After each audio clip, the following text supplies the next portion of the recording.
Sejam muito bem-vindos ao Fisiculturismo News Online, eu sou o Vitor e estamos de volta, dessa vez para falar sobre o Kaique Pro, que mostrou um braço absurdo, e também nós vamos falar sobre o Cepacol, que promete vir e ser um dos caras mais condicionados do Mr. Olympia 2024, e também sobre Derek Lunsford, que pode fazer uma dinastia. Será? Tudo isso que nós vamos discutir neste vídeo. Começando então pelo Kaique Pro, que mostrou no seu canal um pouco aí do seu físico e surpreendeu aí com esse duplo bíceps que começou a ser comparado com o Ramondino. Vou trazer aqui para vocês uma comparação, mas antes eu vou mostrar aqui para vocês a continuação do vídeo, né? Ele fez aqui um duplo bíceps, depois fez apenas um, mostrou as fibras no ombro, pose que ele já fazia na Men's Physique, né? Uma pose bem conhecida dele, quando ele mostra essas fibras no peito, no ombro, na verdade, né? Tava treinando e tal. E vamos para a comparação, né? Post aqui do Bodybuilding Sem Nutella, um salve aí pro meu mano. E cara, uma das coisas que a gente tem que analisar e que eu preciso fazer um disclaimer, deixar bem claro, antes que as pessoas comentem achando que eu tô falando que o Kaique tá melhor que o Ramon, ou supondo algo desse tipo, eu preciso deixar muito claro. Eu vou analisar apenas o braço, vou falar um pouquinho sobre o condicionamento deles. E obviamente o Ramon ele tem um físico mais completo para Classic Physique, né? Ele é um atleta já provado. O Kaique nem sequer subiu e ainda nem competiu na Classic Physique. Então, em nenhum momento aqui eu vou falar sobre quem é melhor, porque é óbvio que hoje o Ramon ele é um Classic melhor. Tá a várias prateleiras acima do Kaique. E olha como os braços dele estão muito bons, né? A gente sabe que o Kaique, uma das principais características do Kaique, que acabavam ficando apagadas na Men's Physique, é o nível de separação. A gente consegue ver aqui o bíceps, o tríceps de forma muito clara. O Ramon tá nessa imagem aqui, ele estava há 4 semanas do Mr. Olympia, né? Atualmente ele tá há 3.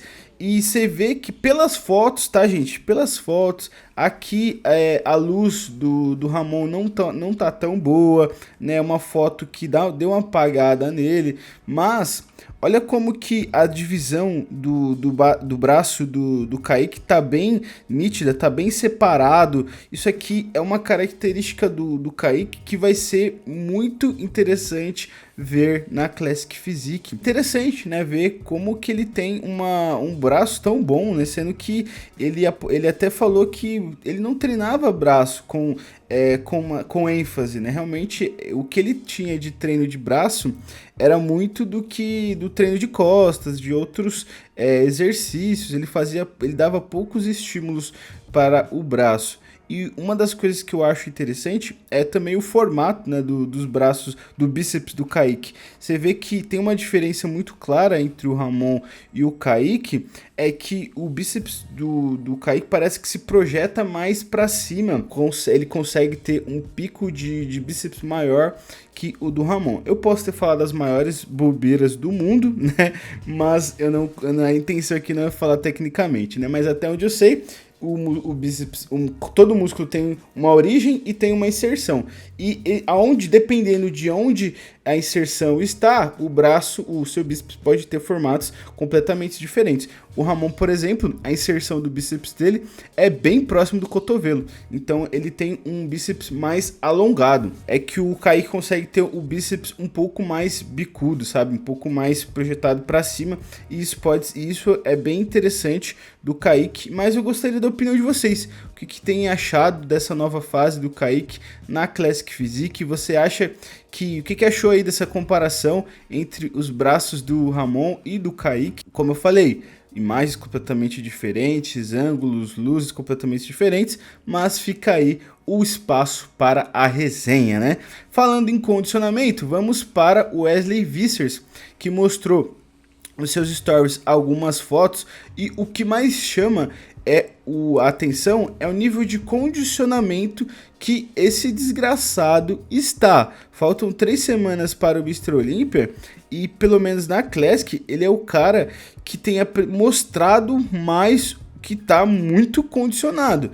Geralmente, essa condição aqui, a gente vê nos atletas faltando menos tempo para a competição em si.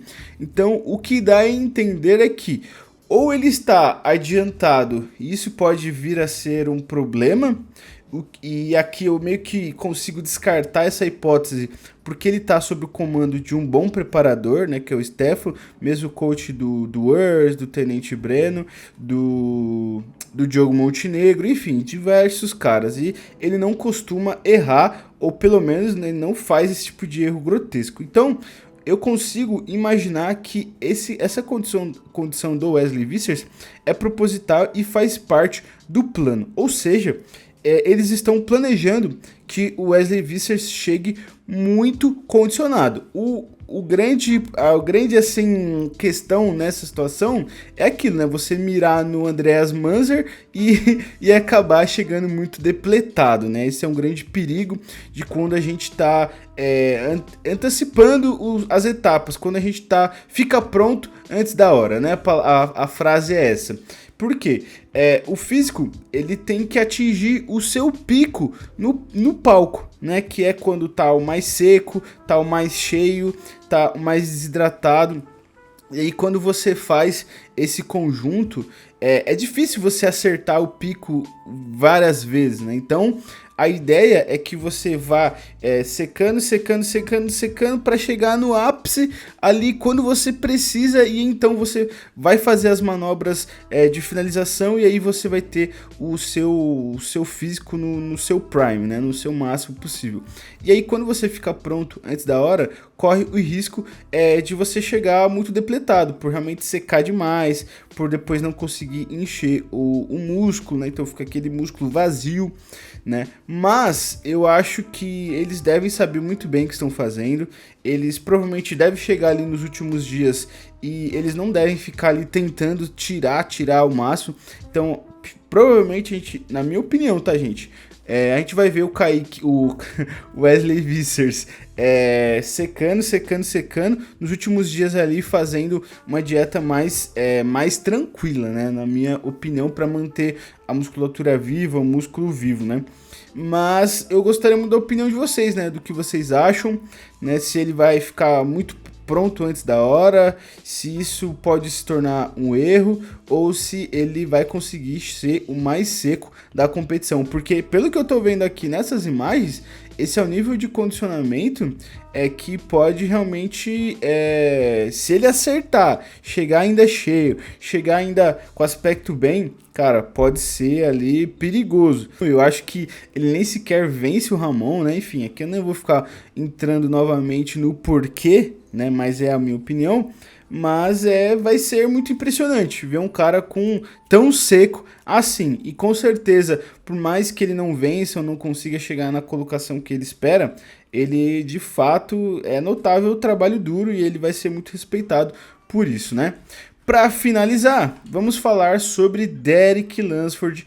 Esse sim tá na colocação que ele quer e ele vai brigar para se manter. A gente tem visto nas suas redes sociais que ele tá muito seco, muita fibra. Olha o tanto de separação muscular que a gente consegue ver, o glúteo fibrando aqui no exercício, o posterior marcando tudo, como eu falei, como eu já usei outras vezes, né? É o mármore que foi esculpido. E, cara, uma das coisas que eu gostaria de refletir com vocês é se a gente não pode estar de olho com um cara que vai ser tão dominante na Open e fazer um reinado. Por quê? Desde Phil Heath, né, que foi o último grande campeão que a gente teve, não temos atletas campeões de Mr. Olympia que vencem mais de 2 vezes. O último que conseguiu vencer mais de uma vez, por exemplo, foi o Big Ramy, que, tipo assim, beleza, é um cara icônico, né, o cara que muitas pessoas gostam, mas, cara, o físico, né, o cara é gigante, mas não é aquele cara que futuramente a gente vai se orgulhar, né, falar, nossa, naquele ano a gente sim tinha um bom campeão, né? Pô, se a gente chegar nesse nível, sinal que o esporte tá, né, no final da vida, né? Mas a verdade é que depois do Had, as coisas começaram a se endireitar, né? E agora com o Derek Lunsford, as coisas têm parecido indo para um caminho bem interessante. E aqui fica a minha reflexão. O Derek Lunsford, ele é um cara muito impressionante, muito grande, condicionado, como a gente tá vendo. E a verdade é que os caras mais altos, eles sempre vão ter uma vantagem no que tange a frame, né? Pela estrutura. Como eles são mais altos, eles vão ter uma ossatura maior e, consequentemente, eles vão conseguir ter uma expansão maior, vão ter um frame maior. O problema e a questão é realmente preencher essa estrutura, que dá mais trabalho, né? Não é à toa que a Open tá tão recheada de atletas mais baixos, porque os caras altos não estão conseguindo chegar tão seco, não estão conseguindo chegar tão preenchidos, e aí então os baixinhos acabam tendo essa certa vantagem, né? Caras como o Had, o Nick Walker, o Derek Lunsford.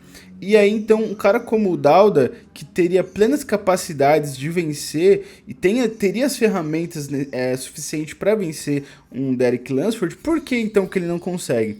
Porque ele não chega tão seco, porque ele não tem uma dorsal tão impressionante como a do Derek. Mas, então, enquanto não chegar um cara que tenha o mesmo aspecto, o mesmo volume e a mesma dorsal ou parecida com a do Derek e que seja mais alto, os baixinhos vão continuar reinando e o Derek Lunsford vai continuar reinando. Pelo menos essa é a minha análise. A realidade sempre foi essa, que se tiver um cara grande, tiverem dois caras grandes da mesma quantidade, seco da mesma quantidade, mas um for mais alto, tiver uma estrutura maior, um frame maior, ele vai ter uma vantagem. Então, enquanto esses caras não chegarem, enquanto o Dauda não secar tanto, não melhorar as dorsais, cara, o Derek vai fazer a festa mesmo, né? Mas, e a minha questão é, quanto tempo vai demorar para esses atletas mais altos chegarem nesse nível? Porque enquanto eles não chegarem, e não que seja um problema, tá, gente? Eu sou um cara baixinho também, então eu nunca tenho problema dos caras baixos estar aí vencendo. Mas a minha questão é que enquanto não chegar esses caras, o Derek vai vencer. Ele não tem uma concorrência tão acirrada hoje em dia. O principal concorrente do Derek hoje é o Had. Mas a gente sabe que o Had Chopin, ele tem diversas questões políticas, né, que o querendo não atrapalha, né, por ser o cara do Irã. Ele tem a questão dos ombros, que, enfim, são questionáveis.